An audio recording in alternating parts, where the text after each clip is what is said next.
Assalamualaikum warahmatullahi wabarakatuh. Selamat pagi dan salam sejahtera bagi kita semua. Nama saya Sauna Sakaria dengan NIM 4282 111100114 dari kelas 18E, mata kuliah Manajemen Pemasaran 3. Pada kesempatan pagi ini, saya ingin mempresentasikan makalah saya tentang strategi pemasaran sebuah produk. Yang pertama ada kata pengantar. Puji syukur bagi kita, panjatkan kehadirat Tuhan Yang Maha Esa, karena berkat rahmat dan karunia-Nya lah pada akhirnya penulis dapat menyelesaikan makalah ini. Makalah ini disusun untuk memenuhi tugas mata kuliah Manajemen Pemasaran 3. Makalah ini membahas tentang strategi pemasaran sebuah produk. Dalam penyusunan makalah ini, penulis menemukan berbagai kendala, hambatan, dan tantangan. Tetapi dengan kerja keras dan ridho Tuhan Yang Maha Esa, akhirnya penulis dapat menyelesaikan makalah ini. Penulis menyadari bahwa masih terdapat kekurangan maupun kesalahan dalam penyusunan makalah ini. Oleh karena itu, kritik dan saran dari pembaca sekalian sangat penulis harapkan guna perbaikan kualitas dalam penyusunan makalah selanjutnya, dan semoga makalah ini dapat bermanfaat bagi pembaca semua. Selanjutnya ada daftar isi. Yang pertama adalah bab 1, pendahuluan. Ada di dalamnya latar belakang, konsep usaha, profil usaha, visi misi, tujuan, dan analisa SWOT. Bab kedua ada produk.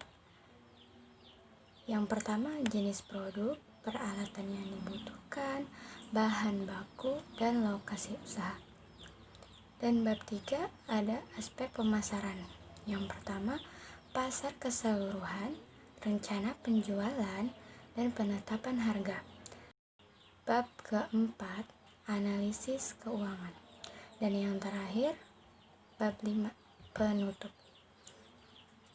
Kita mulai dari bab 1. Latar belakang. Semakin meningkatnya kebutuhan masyarakat dalam memenuhi kebutuhannya, maka semakin meningkatnya pula keanekaragaman kebutuhan mereka, terutama dalam hal makanan. Setiap daerah mempunyai karakteristik tersendiri, dilihat dari segi geografis, sosial, budaya, tingkah laku, atau dari segi kebiasaan. Semua itu pun dipengaruhi oleh keadaan alamnya, lingkungan tempat tinggal, atau tingkat penghasilan yang berbeda-beda. Yang akan kami sikapi dari proposal ini adalah kebiasaan masyarakat pada umumnya yang sangat suka dengan rasa pedas. Orang-orang semakin kreatif dan inovatif dalam membuat resep baru tanpa menghilangkan rasa khas lidah orang Indonesia. Dalam hal ini saya membuat jajanan yang tidak asing lagi didengar atau dijumpai di setiap daerah, yaitu seblak. Selain rasanya yang enak dan pedas, harganya pun relatif murah, terjangkau oleh semua kalangan, dan bahannya pun mudah didapat, serta cara pembuatannya juga cukup mudah. Nah, konsep usaha seblak ini merupakan usaha kecil yang dijalankan untuk sementara sebagai batu loncatan. Jika usaha ini berhasil atau sukses dan dapat mencapai tujuan yang kita harapkan, maka kami akan memperbesar usaha ini dengan membuka cabang-cabang. Profil perusahaan, nama tempat seblak yang saya dirikan adalah Seblak Gak Bisa Move On. Kenapa diberi nama itu? Supaya bisa menarik perhatian pembeli, karena bahasa move on sangat tren di kalangan muda. Jadi rasa seblaknya tidak bisa dilupakan, sama seperti anak muda yang sulit move on dari mantan pacarnya. Lokasi penjualan mencari yang strategis dan ramai, yang berdekatan dengan sekolah-sekolah, kampus, atau kantor-kantor. Bisa juga di dekat jalanan yang mudah terjangkau. Visi dan misi seblak saya ini adalah menciptakan produk makanan unggulan yang banyak diminati atau disukai masyarakat. Misi membuat seblak yang beraneka ragam dan digemari oleh semua kalangan. Tujuan Adapun tujuan didirikan usaha penjualan seblak adalah: 1. Memperoleh penghasilan atau pendapatan. 2. Memenuhi kebutuhan masyarakat. 3. Memanfaatkan peluang yang usaha yang ada. Analisa SWOT. Yang pertama adalah strength atau kekuatan. Strength merupakan kondisi kekuatan yang terdapat dalam organisasi, proyek, atau konsep bisnis yang ada. Kekuatan yang dianalisis merupakan faktor yang terdapat dari dalam tubuh organisasi, proyek, atau konsep bisnis itu sendiri. Yang kedua, weakness atau kelemahan. Weakness merupakan kondisi kelemahan yang terdapat dalam organisasi, proyek, atau konsep bisnis yang ada. Kelemahan yang dianalisis merupakan faktor yang terdapat dalam tubuh organisasi, proyek, atau konsep bisnis itu sendiri. Yang ketiga ada opportunities atau peluang. Opportunities merupakan kondisi peluang berkembang di masa datang yang akan terjadi. Kondisi yang terjadi merupakan peluang dari organisasi, proyek, atau lingkungan sekitar. Yang keempat ada threat atau ancaman. Threat merupakan kondisi yang mengancam dari luar. Ancaman ini dapat mengganggu organisasi, proyek, atau konsep bisnis itu sendiri. Lanjut ke bab 2. Bab 2 ada produk. Jenis produk. Jenis produk yang akan kami jual itu yaitu makanan yang terbuat dari macam-macam bahan yang tidak asing lagi, dengan cita rasa yang beda dari produk lain yang sudah tidak asing lagi didengar atau dijumpai, sehingga banyak masyarakat yang ingin mencoba dari rasa seblak produk kami ini. 2.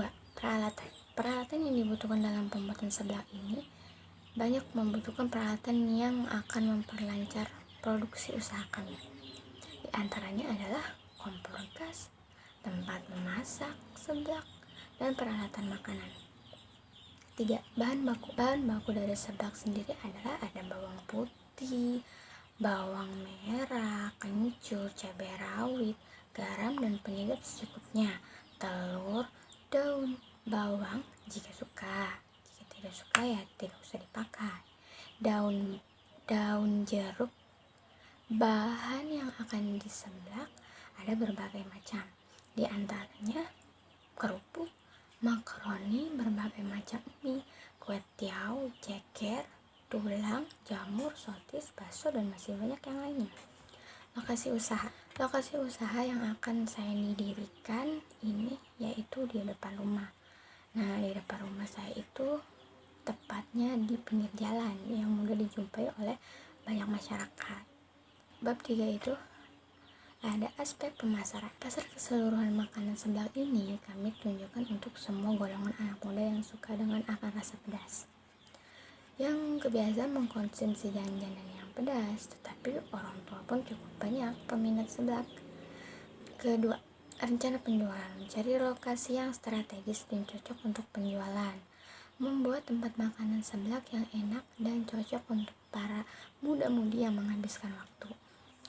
Yang ketiga ada penetapan harga. Nah, penetapan harga di sini saya menggunakan untuk satu porsi ada yang 6.000, ada yang 10.000, bisa juga yang spesial itu ada untuk 15.000.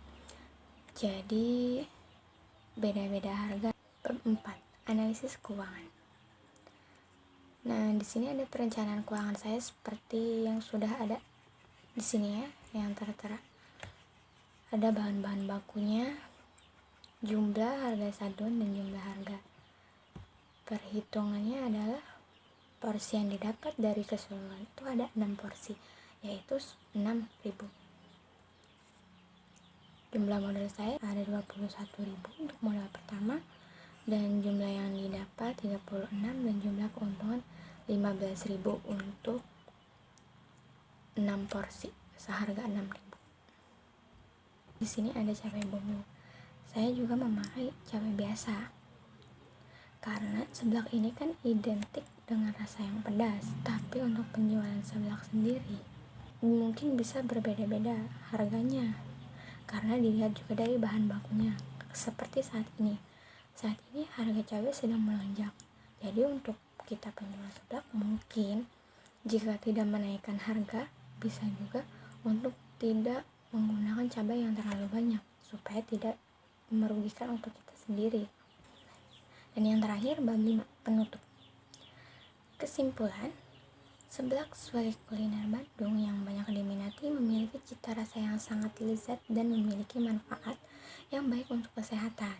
Tetapi kita harus membatasi agar tidak terlalu banyak memakan makanan yang terlalu pedas, karena di samping memiliki manfaat juga memiliki kekurangan untuk sistem pencernaan manusia. Saran, banyak kekurangan dari penulis lakukan, maka penulis berharap peneliti selanjutnya dapat memperbaiki penelitian ini dengan benar. Oleh karena itu, penulis membutuhkan banyak kritik dan saran dari pembaca untuk hasil karya penulis. Demikian isi presentasi saya kali ini. Semoga apa yang saya katakan dapat bermanfaat bagi kita semua. Jika ada kekurangan, maka tolong maafkan karena saya juga sedang dalam tahap proses pembelajaran. Saya akhiri. Wassalamualaikum warahmatullahi wabarakatuh.